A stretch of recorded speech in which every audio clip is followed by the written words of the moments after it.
You're listening to The Partially Examined Life, a podcast by some guys who at one point set on doing philosophy for a living, but then thought better of it. Our question for episode 328 is something like, what role should demographic group identities play in ethics and policy? Or perhaps, how do philosophical ideas become popular ideology? We read The Identity Trap, a new book by Yascha Mounk, about which we will be talking to the author himself. For more information about this book and the podcast, please see partiallyexaminedlife.com. My name is Mark Lintemeyer, aspiring ally to the much maligned group known as philosophers. This is Wes Alwan, appealing to my identity in support of epistemic claims in Cambridge, Massachusetts. This is Dylan Casey opting out of the Twitter panopticon in Madison, Wisconsin. And our special guest, introduce yourself. I'm Yascha Mounk, trying to convince you to have dangerous thoughts about identity in Chicago, Illinois right now. Oh, you're close by. We're just a couple hours from Madison. I've never been to Madison. It's one of the American cities I'm missing. Yeah, both Mark and I are in Madison, Wisconsin. This is a little unusual for us, besides the fact that we don't cover authors reading themselves. You're a once a year, well, we just had Tomasello on, but you're mostly a once a year sort of phenomenon. But I know Wes just jumped at this one, that this allies with a bunch of things that he brings up frequently. And it certainly touches on a lot of the episodes we've had in the past. It's overall a defense of philosophical liberalism, you know, John Rawls on down. And you address a lot of individual thinkers like Derek Bell, like Michael Sandel that we've either discussed, or Michael Sandel we had on the show, Judith Butler we had on the show. So the fact that you're bringing all these folks together to talk about, as I put the opening question, how some pretty subtle thinkers that we always feel like, yeah, we should dive in. We'll find something good about them, even if it seems very strange and we maybe don't like the practical upshot of what comes out of it. We're going to find something interesting. Well, you acknowledge all that. Yes, these thinkers are interesting, but the way that their thought has played into this public ideology is overall destructive. Do you want to say something to get us going here? Yeah, and I think, we're recording this within a week of the terrible terrorist attack perpetrated by Hamas that killed over 1,200 civilians, Jews and Israelis, but also many people of other faiths and national origins. And it's been striking to see large parts of the academic left refuse to condemn it, or in some cases outright celebrate it. And many of the kind of activist groups that have become very powerful over the course of the last 10 years, including chapters of Democratic Socialists for America and of Black Lives Matter, celebrate it. And I think that shows us that something in our thinking about identity has gone quite badly wrong. Those two phenomena, I think, are actually quite related. So, as somebody who is on the left and grew up on the left, I've been very struck for the last 10 years with what it means to be left-wing, what the basic commitments of left have changed in a very significant way. I think there's a novel ideology focused on categories of identity, including race and gender and sexual orientation, that has become very influential in academia, taken over significant parts of the left, and even started to inspire the norms of mainstream institutions, including not just advocacy groups and nonprofits, but some corporations, some religious communities in the United States. And I've been struck by the fact that there's been a lot of public debate about quote-unquote wokeness, a lot of it not very subtle and often very simplistic, but there isn't very much serious treatment of this, either in sort of academic political science, history, intellectual history, or philosophy. So what I set out to do in The Identity Trap in my new book is to actually analyze and understand these ideas, to explain what the intellectual roots of these ideas are, to see how they could go from being pretty marginal to society as a whole to being very influential over the course of a decade, to examine the main applications of these ideas to big areas of our cultural, social, and political life today, in areas like free speech and cultural appropriation, standpoint theory, standpoint epistemology, which is sort of alluded to in your introduction, the kinds of ways in which we... Yeah, I should say Donna Haraway, we had an episode on too. So, and then finally, I want to make the case for why the basic precepts of philosophical liberalism are much better able to take seriously the group-based injustices that certainly continue to exist in our society, that we need to understand and combat, but without throwing the baby out of the bathwater, without embracing an ideology that ultimately is a trap. And the point of a metaphor of a trap is that a trap has a lure. It has something that draws you in. In this case, the promise that these ideas are the most radical, consistent, uncompromising way to fight against injustice. But it ends up being counterproductive. It ends up being productive for people who fall into it. And in this case, it ends up being counterproductive for society as a whole. I've made the argument, similar arguments on this show, not just about the intellectual pedigree of these ideas, but about their potential destructiveness. And I think what happened in Israel is a good example of that. So I think despite many of the stated, seemingly benign objective of identity politics, in this form, it is actually quite new. I date it to about 10 years ago as well, when Obama was elected for a second time. And I think in part, it's the result of too much success and the idea that an African American was elected a second time. And there was some talk of how much progress we had made, and there was kind of colorblind discourse. And then there was a big reaction against that. And it's not that there wasn't some form of this in the past. So, for instance, political correctness and the culture war around that, Alan Bloom's Closing of the American Mind. But it was much different. And it was much different in the sense that you saw very little of the influence of, say, Foucault and the idea that discourse is not just influencing the way we think in such a way that it perpetuates unjust power relations in society, but that it actually constructs our identities from the ground up so that the way we view ourselves, so for instance, the idea that whiteness is predicated upon having some self-concept that's related to a group that is inferior, or that gender roles are socially constructed in such a way that the very habits and character traits of women kind of enact unjust power relations. I don't think the phrase social construction even occurs in Alan Bloom's Closing of the American Mind. It wasn't really on the radar, and the Foucault, I think these ideas will only seriously become influential in the 70s. They were around, I think, a bit before that. So what happened in 2013 and subsequently, I think, was a big sea change in the way we talk about these things. And it was shocking to me in the sense that the social media mainlined a lot of these academic ideas. So they'd been around in academia for quite a while, and they suddenly became quite popular. And any 9-year-old can talk about how gender is socially constructed, or uses these ideas and treats them as if they are common sense. And I actually think in many ways they're not even coherent. But coming back to what happened in Israel, I tie all of this to, we did some episodes on Orwell, not just 1984 and authoritarianism, but the way in which nationalism, as defined by Orwell in his notes on nationalism. One of his best and most underread essays. Right. Nationalism is just Orwell's word for identity politics. I think people try to give very benign definitions of identity politics as being interested in one's group.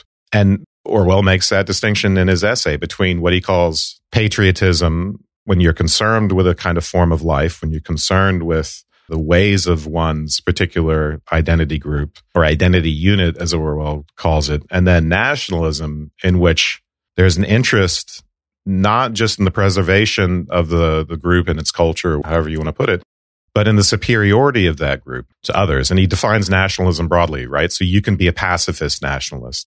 You can be a nationalist on political grounds. You can be a nationalist on behalf of others. You could be a nationalist on behalf of the marginalized. And in that case, the sense of superiority is moral superiority.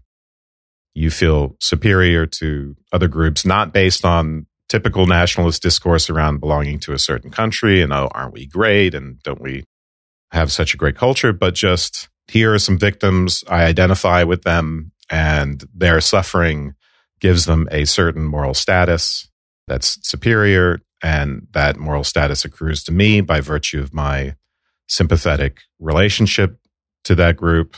And then any behavior towards the oppressor group becomes legitimated, so that when there's a horrible attack on Israel, you have people running around with patches that have hang gliders on them and just really openly celebrating the attacks on college campuses, or saying resistance by any means possible is legitimate. So this rhetoric, which might seem like rhetoric, and it's fashionable on college campuses, and of course it's appealing to young people, but it has nefarious real-world consequences.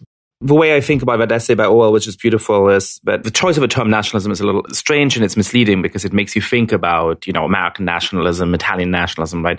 I guess I think of it as a form of in-group bias, right? Mm-hmm. And what he describes as the amazing ability of people to pledge themselves to a cause, sometimes one that's connected to a group into which they're born, but sometimes, by a form of ideological affinity. People choose their cause and then they just become incapable of seeing its own flaws, incapable of having any kind of empathy for the potential victims of that cause. And one of the strange things about the ideology we're talking about today is that I think the business of sustaining a tolerant society, especially a very diverse society, is to keep in check in certain ways our in-group biases, to harness for good the way that we might be proud of a particular group we're part of, that we might have affection towards people who share the same religious faith or the same national origin or the same culture, all of which is great. That's one of the things that makes America great. But we also need to make sure that we continue to have solidarity with each other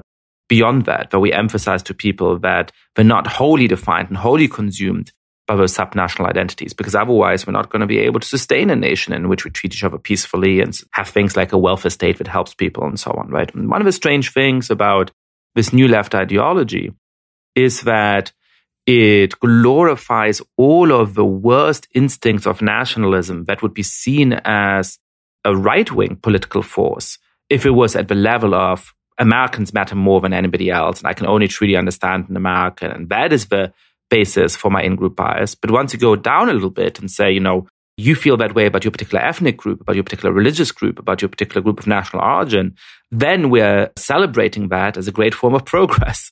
And while I think that all of those forms of identity can be useful and productive in certain kinds of contexts, they all potentially lead us to the form of nationalism that Orwell talks about, to a form of in-group bias that Orwell talks about, that becomes really destructive. I think, though, it's also out-group bias, and this is part of what makes Orwell's notes on nationalism so interesting, is that you can be a nationalist on behalf of an out-group or some other group. So it's not just people within a group thinking about their oppression and so on and so forth, and feeling maybe some sense of moral superiority and victimhood.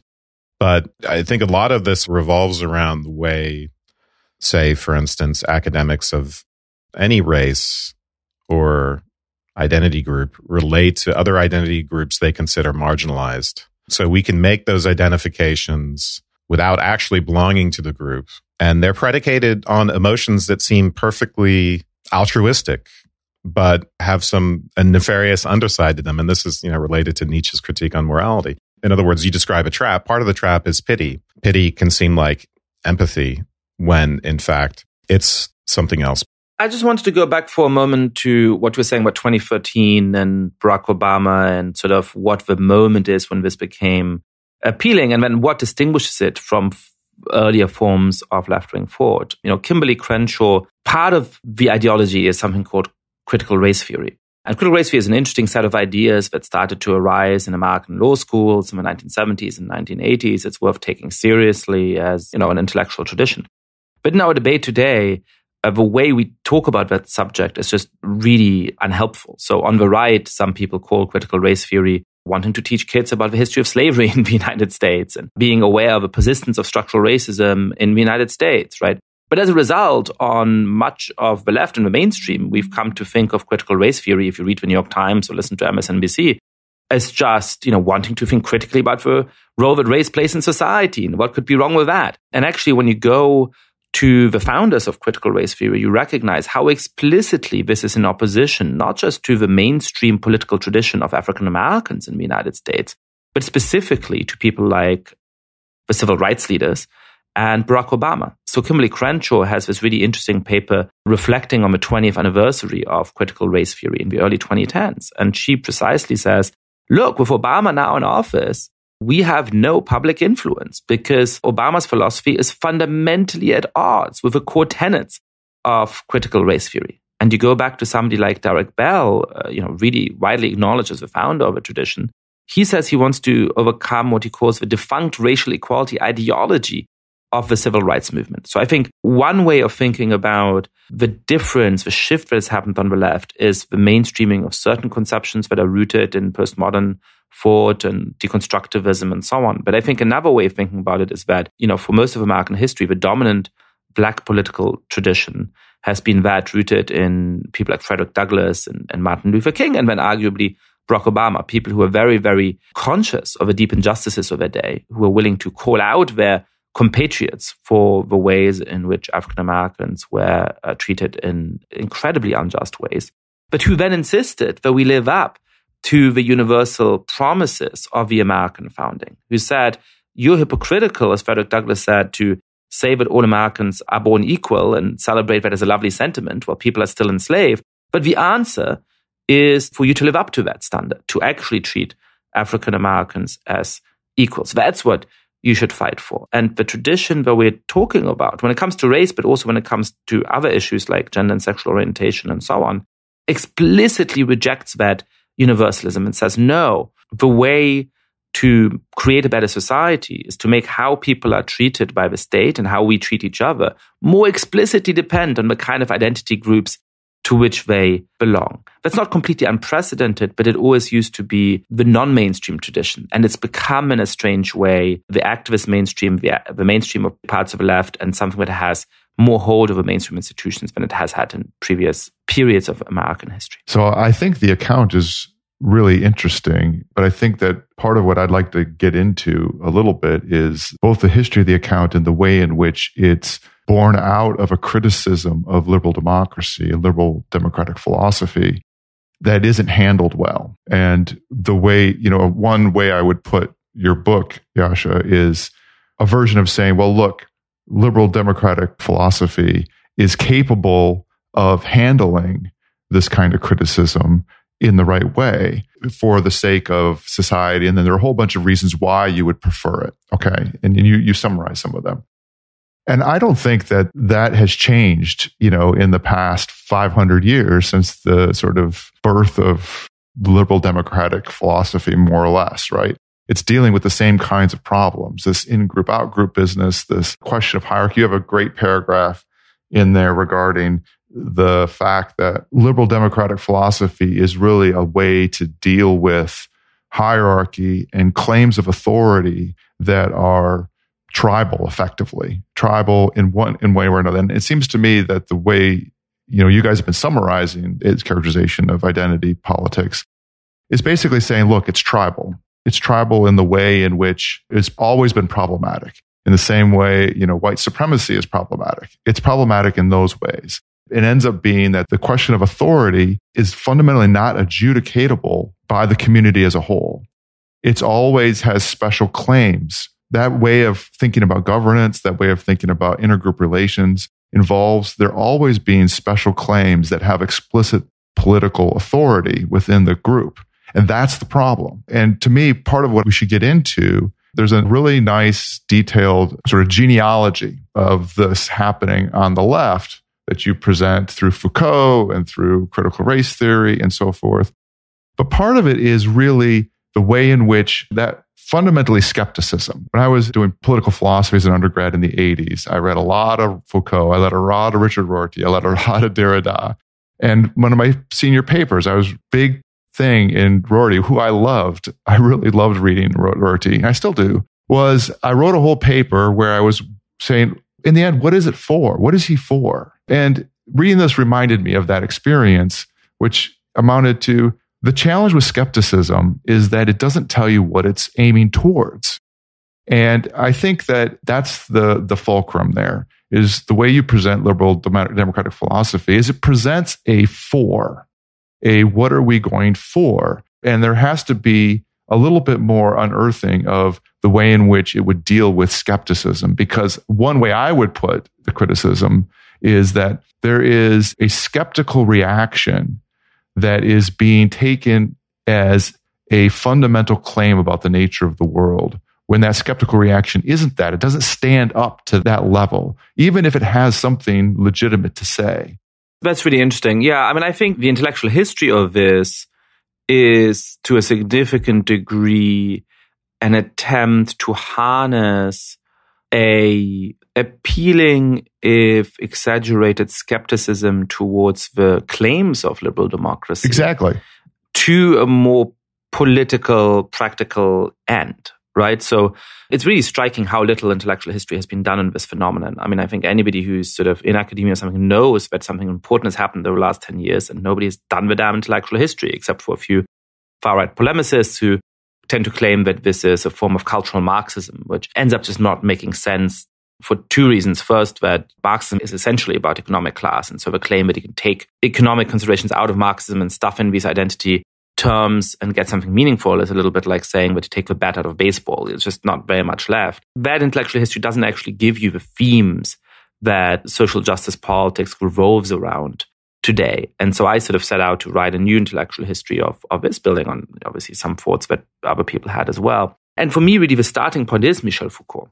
And it is, as you're saying, his skepticism. It is his rejection of grand narratives, including both Marxism and liberalism and liberal democracy, right? Most of his work is trying to show that the claims of the liberal democratic institutions of his day in post-war France to have figured out ways to treat in a more humane ways the marginalized in society, the mentally ill, the incarcerated, sexual minorities, turn out to be wrong. You know, as he says, we punish we punish better perhaps than we did in the past, but we don't punish any less cruelly than we once did. And there's a parallel criticism of science too, right? I mean, the whole criticism of modern science and the way in which it gets things wrong or leads to ethical mistakes or ethical cruelties. It's a directly parallel problem about the illegitimacy.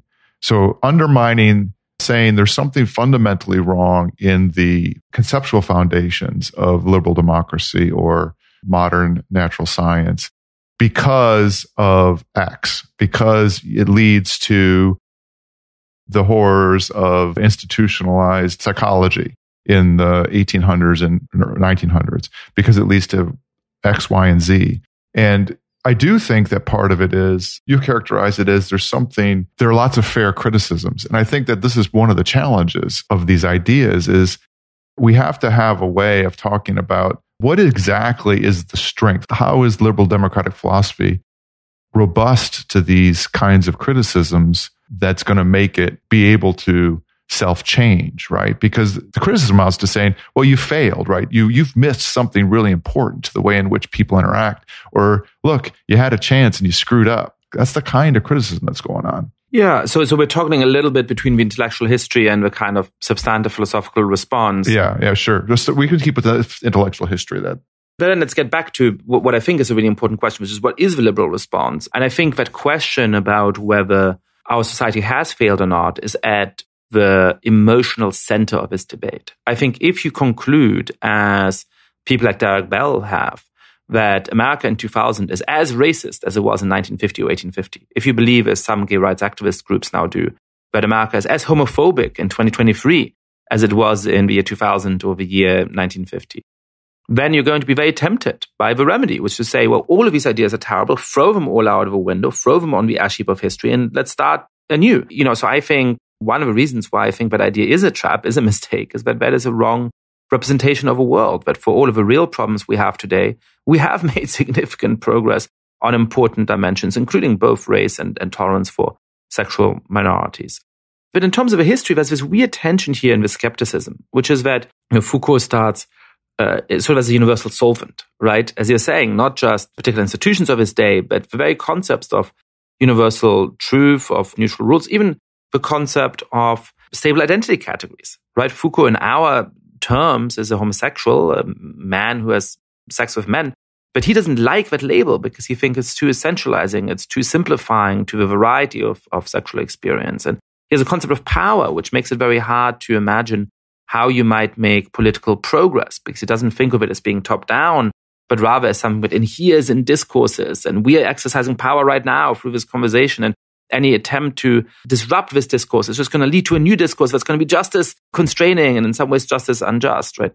So the interesting sort of dialectic here, if I can choose that word, is the response to that by subsequent thinkers who are deeply shaped by Foucault, who are deeply attracted to his property as a universal solvent, as somebody who allows skepticism about society, but who, for purposes of their own, need to have a more substantive vision. And the first step in this is these post-colonial thinkers in countries that are newly independent or fighting for independence, who are saying, we don't want to buy into liberalism and Marxism because those were used to justify colonial rule. And by the way, Karl Marx has an astoundingly parallel justification of colonial rule to the one in liberal thinkers like John Stuart Mill that is often criticized. So they don't want to go down that route for understandable reasons. But they say, hey, we need to be able to do politics. We can't just be apolitical in the sense that they read Foucault as being, right? And so they start to repoliticize that tradition. And that's where the sort of hostility to liberal democracy stays in, but the skepticism goes out the window slowly. And the first step in this is Edward Said's Orientalism, which I think is quite convincing in the way in which it describes the West coming up with a sort of simplified conception of the East, of the so-called Orient, and that allowing colonial rule, justifying many of those actions. But Said says, look, I am based on the Foucaultian notion of a discourse. That's my biggest influence. But the point is not just to criticize the discourse. The point is to invert it in order to redistribute political power, in order to allow the colonized to fight back against the colonizers. And that becomes a model for a lot of our contemporary politics, in which recognizably what it is to be a feminist might in part be to, celebrate or critique or render problematic the Barbie movie. And then the next step, you have Gayatri Spivak, the literary theorist, saying, look, the postmodernist, post-structuralist critiques of essentialist notions of identity are right. Perhaps there isn't anything essential to what it is to be a homosexual, what it is to be a woman. But for practical political purposes, I need to be able to speak on behalf of what she calls the subaltern, the most oppressed in places like India. Foucault says that the proletariat can speak for themselves. Perhaps that's true of, white men in France who have a right to vote, who've had a good education, and perhaps they can speak for themselves. The people I'm most concerned about, who may not be able to be putting dinner on their table tonight, they can't speak for themselves. Somebody has to speak for them. And so we have to engage in what she calls strategic essentialism, even though these critiques of essentialist notions of identity are philosophically right. For practical political purposes, we have to act as though these are helpful categories, because that's what's going to allow us to have resistance. And that, again, inspires a lot of our contemporary practices today. When you go to an activist space, people are going to say, of course, race is a social construct. This is what brown and black people demand, right? This is what BIPOC want. This is how we should defer to Latinx people, right? So you have the simultaneous recognition of the falsity of these essentialist categories, but then you turn around and actually act as though they were right. So very briefly, I think, what's interesting is that I don't buy Foucault's skepticism ultimately. I think there's mistakes in it, but it's a very appealing set of ideas, and one that can continue to be useful in certain respects. But what happens as these ideas work themselves out is that the most appealing parts of that skepticism start to go out of a window. I've been concerned in reading this about straw manning, and I understand we're talking about popular ideology. So, and you research specifically here online is where I found somebody saying this. So I know you're not giving straw man versions of these things. At the same time, I'm brought to mind our very early episode on New Atheism, where the New Atheists, I'm on board with the political program. They're arguing against irrationality and intolerance that would lead to, but those are not serious philosophical positions. What's good about what your book does, as opposed to those core New Atheism books, is that you actually draw the lines between the actual thinkers, between Foucault and the oversimplified version, and even point out how, these thinkers, they disavow the popular versions. So just since you brought up Foucault, one of the points that's not super stressed, but is in your account of the identity synthesis, is the suspicion of objective truth.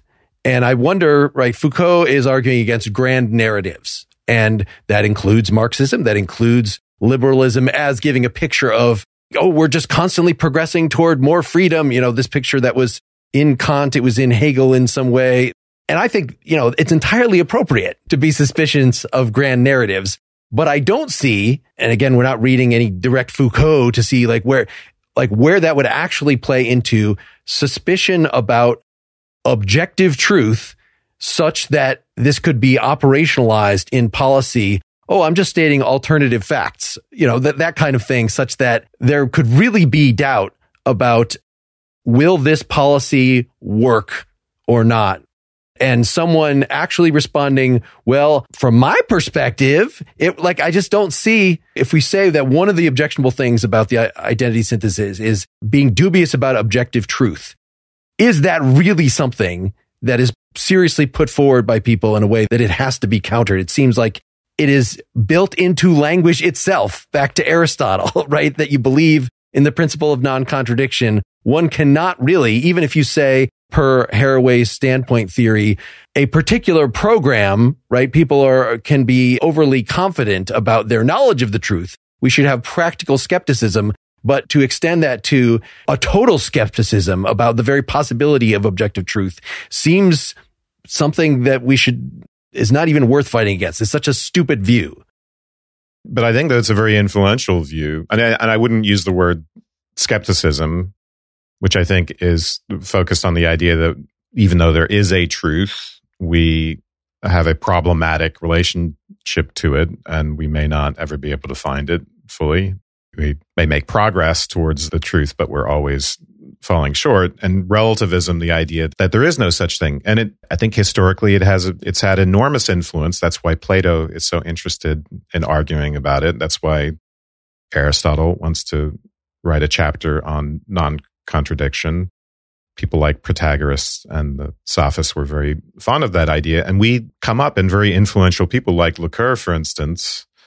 The idea that atoms are socially constructed, and postmodernism, there's the text and nothing outside the text. And Lacan is a big influence here, where the belief in a reality is a component of ideology. And here, Yascha, here's where I kind of differ from you a bit, because I think Marx, in a way, the identity synthesis does include Marx by way of critical theory. And one of the overlaps, so I think there's a fusion, in fact, of critical theory, which has its pedigree in Marx and Foucault. And the critical overlap there is the concept of ideology. And the concept of ideology, the critique there is that certain power relationships are maintained by a class with the power representing the power relations as natural or as in the interest of all, right? So members of the bourgeoisie might represent class-related, well, this is just natural and it's based on human nature and it's inevitable. And there's a component of Marxism which says, well, we have to fight against that by a consciousness-raising process, whereby we reveal that, in fact, the ideological claims that are supposed to represent reality and nature are, in fact, false. Or maybe there is no such thing as reality. Maybe there are just power relations and reality is defined by power relations. And to change things, we have to change those power relations by way of discourse. So in Foucault is also rendering an ideological critique. Nietzsche is influential here as well, right? Because he's also talking about ideology. The ideology is the ideology of the weak, representing morality as being in the interests of all, when it really isn't only in the interests of the weak, and the strong get contaminated by that idea and hobbled by that idea. But in any case, Foucault's critique is a critique of ideology. But in this case, it's more nefarious in the sense that it's quote unquote structural. Again, what's constructed.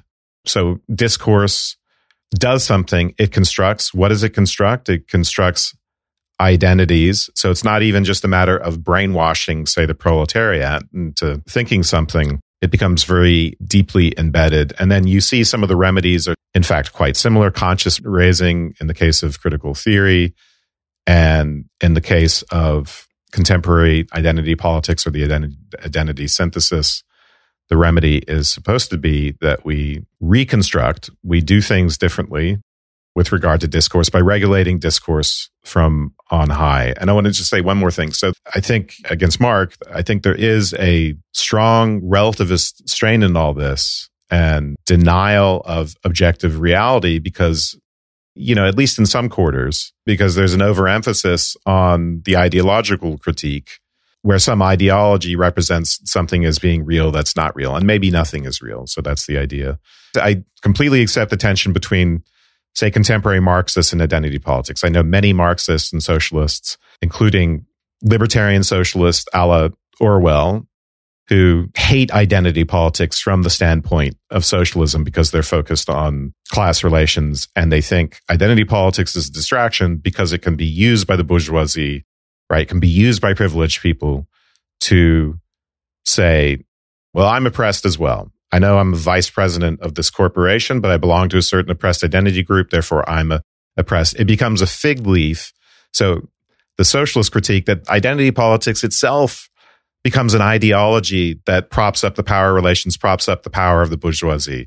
Doesn't the wedge for something like denying objective reality or that kind of thing, that comes in when you say that individual subgroups of whatever sort have special access to the way things are, right? And so if you have special access, then you're at least towing up to the notion that there isn't something objective for us all to talk about, right? I mean, in particular, if that special access trumps your way of interacting. So you can grant that there's, something like one's personal experience that doesn't have exactly the same access that somebody else's does. But if you go as far as saying that that special access, whether it be, especially if it becomes my group, because my group is defined by my racial or sexual orientation or my national identity, any of those things that grant me my class status, grant me special access to the way things are. And therefore, that then infuses my role in the power dynamic, then that becomes something like denying an objective reality because not everybody has access to it. And I'm getting to what the response is, honestly, for liberal democracy. This relation, I think Dylan was getting at between relativism and skepticism, that relativism as a sort of a metaphysical position doesn't make any sense, right? But if you say skepticism is so prevalent that we can't know, right? We have these standpoints that don't, then it becomes, as a practical matter, we have to treat the truth as relative. It can't literally be that the truth is multiple things. But if we can't know, then, well, the best we could do is to say we have different versions of the truth. And that is what the ontology of reality becomes, is this fragmented thing. There's sort of three main issues on the table right now, right? The first is the relationship between these ideas and different kind of ideological critiques like Marxism. The second is about the extent to which the identity synthesis does or does not amount to a form of general relativism or skepticism, or and then the third is sort of what is the liberal response, right? So let me try to speak to each of these in turn. So I think what's actually happening is that liberalism has been the dominant ideology in one way or another for a little less than 100 years. And so a lot of the responses, a lot of the radical political traditions we see at the moment, including Marxism and the identity synthesis and many traditions on the right, share core features because they are built around an attack on liberalism. And so I certainly think that in the rational reconstruction of the identity synthesis that I offer in the third part of the book, that ends up being quite similar to what a simplified version of Marxism might be, right? So here's a very simple version of Marxism. Obviously, it's simplifying, but for the purpose of a conversation. Number one, the key dimension for understanding the world is social class, right? To understand how we're interacting today, to understand, big political events, to understand the French Revolution, what you really need to look at is social class, right? Number two, the kind of universal values and neutral rules that liberal societies claim to be guided by, everything from the Declaration of the Rights of Man to the United States Constitution, is really just an attempt to pull the wool over your eyes, right? They're not as they appear. Their real purpose is to perpetuate class domination. Number three, therefore, the right solution is for the proletariat to rise up, overthrow capitalism, bit of a black box, little bit of wishy-washy stuff, and suddenly we're at communism and the universal class, and we're all living, in solidarity with each other as brethren, right? I think the identity synthesis can be boiled down to three claims that are very similar.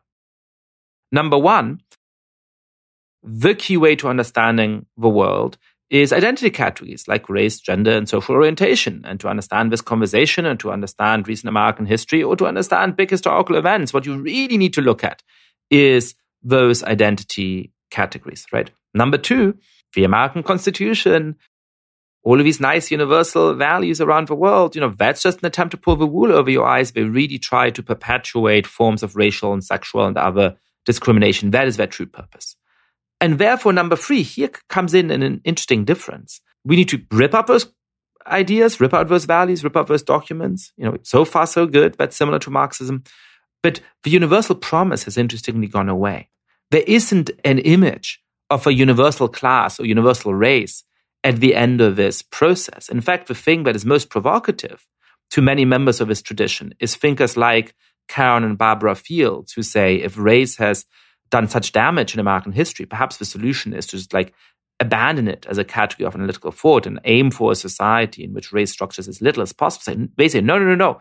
How we should live should actually explicitly depend on the kind of group of which you are a part. That's going to be the only reason, the only way to overcome this. So basically, structurally, this is Marxism without the universal promise. But the fact that I think this is a case of convergent evolution, the fact that they end up with structurally similar claims does not mean that they have the same origins. And I buy that there's some influence of ideological critique. I don't think that gives you the main themes of our social justice politics today, whereas going through postmodernism, postcolonialism, and then critical race theory does give you the main themes and can explain a lot more, and those are the thinkers that end up being cited and so on. The second question here is about what is the role of sort of deep relativism about truth, in Foucault and later in the tradition. I would say that Foucault does have a pretty deep skepticism about that, right? I mean, he thinks that there's no such thing as mental illness, right? That our categorization of some people as schizophrenic is merely an attempt to exercise control and power.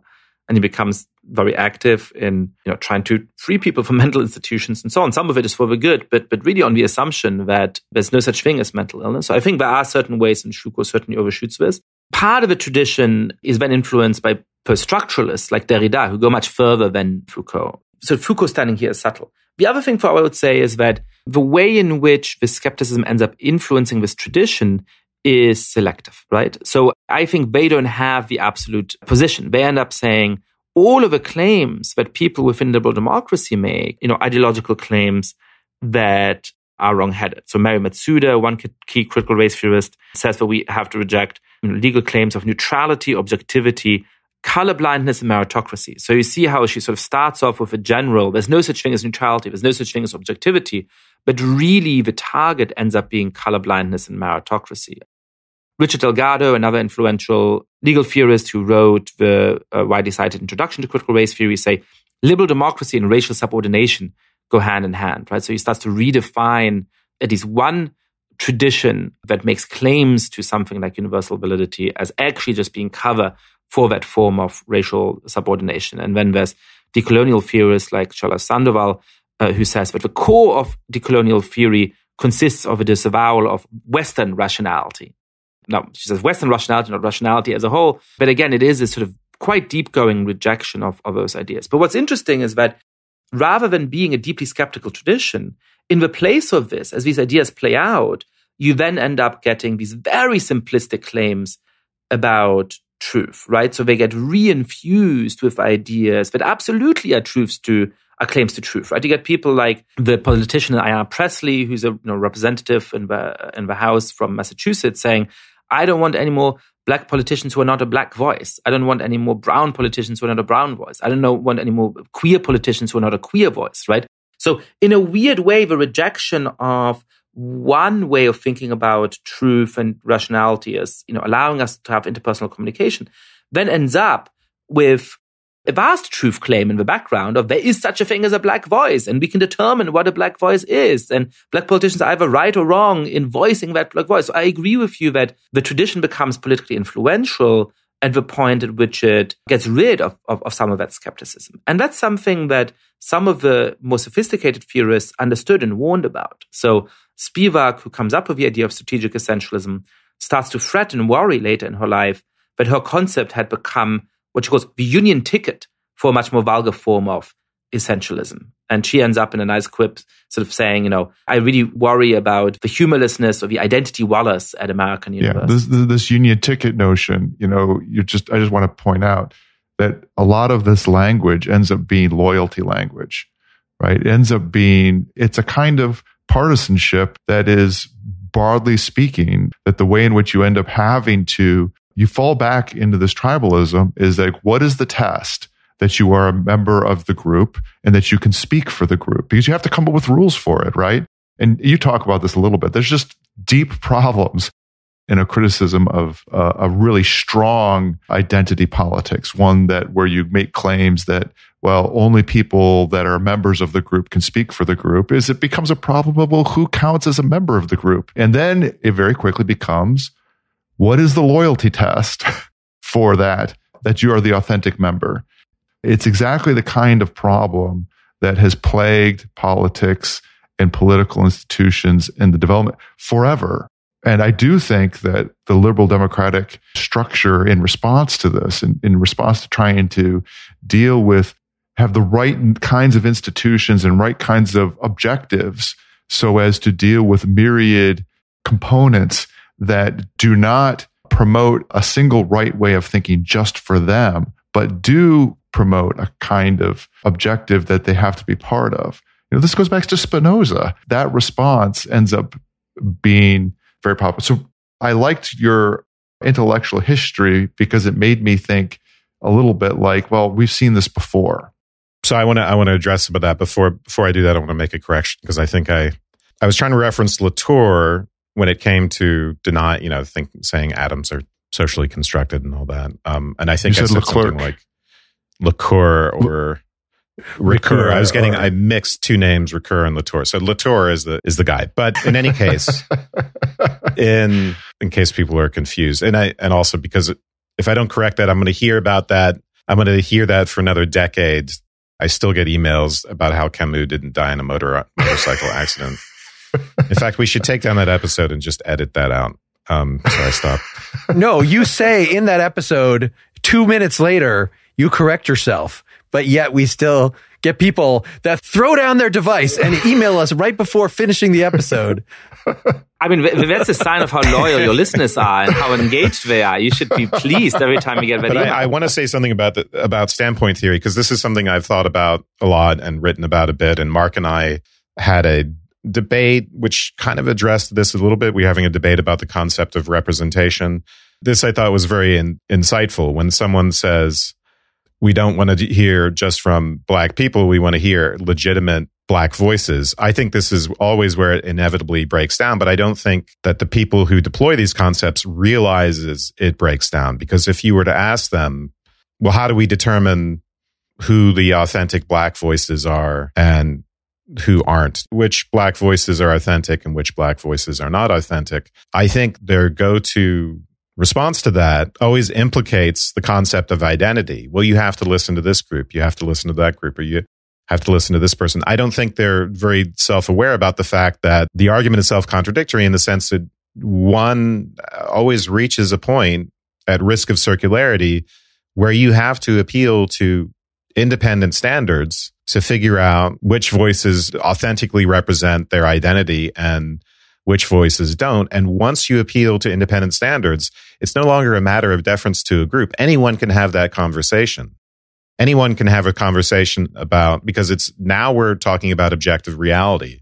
You can't just appeal and say, okay, well, let's appeal to what Black people say about who the authentic voices are and who aren't. Anyone of any race can have that conversation, because again, what arbitrates that? Objective reality arbitrates that. And that points to the fact that any definition of a group, and this goes not just for human beings, but for biological species, they're always normative. And I'm not as sympathetic to critiques of essentialism, because at a species level, or when you talk about things at a group level or at the level of universals, I don't think you can avoid essentialism any more than you can avoid talk about objective truth. It's meaningful to talk about women, and there's a reality about what it is to be a woman, and that's complicated, but you don't defeat it by saying, oh, well, look at this woman who doesn't meet all the essentialist criteria. Philosophers have much more subtle accounts of this, where essentialism applies at a species level, but individuals are not always true to type. A three-legged tiger doesn't prove that tigers aren't essentially four-legged creatures at the level of the species, because that's what evolutionarily they were designed to be, regardless of what happens at an individual level. And that's a teleological concept, which is ultimately a normative concept. But in any case, this becomes a conversation that anyone can have. You can't arbitrate the authenticity of voices by appealing to identity when that's supposed to be the criterion. I think we've reached the midpoint of the conversation. People who are supporters, probably it's already in your feed, part 2. If you're not, go to partiallyexaminedlife.com/support, and you will not have to wait until next week. I'll have a lot to say. So thanks so much. We'll get back to you. So long.